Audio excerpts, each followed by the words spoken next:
আশ্বিনের শারদ প্রাতে বেজে উঠেছে আলোক মন্দির।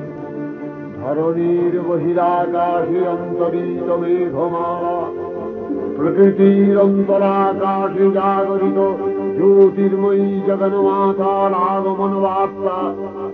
আনন্দময়ী মহামায়ার পদধ্বনি অসীম ছন্দে বেজে উঠে রূপলোক ও রসলোকে আনে নবভাব মাধুরীর সঞ্জীবন।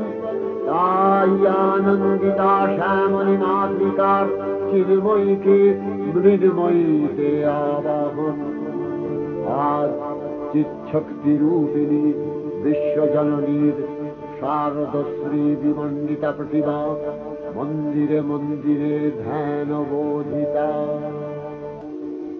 মহামায়া সনাতনী শক্তিরূপা গুণময়ী, তিনি এক তবু প্রকাশ বিভিন্ন দেবী নারায়ণী, আবার ব্রহ্মশক্তি রূপা ব্রহ্মাণী, কখনো মাহেশ্বরী রূপে প্রকাশমানা, কখনো বা নির্মলা কৌমারী রূপধারী।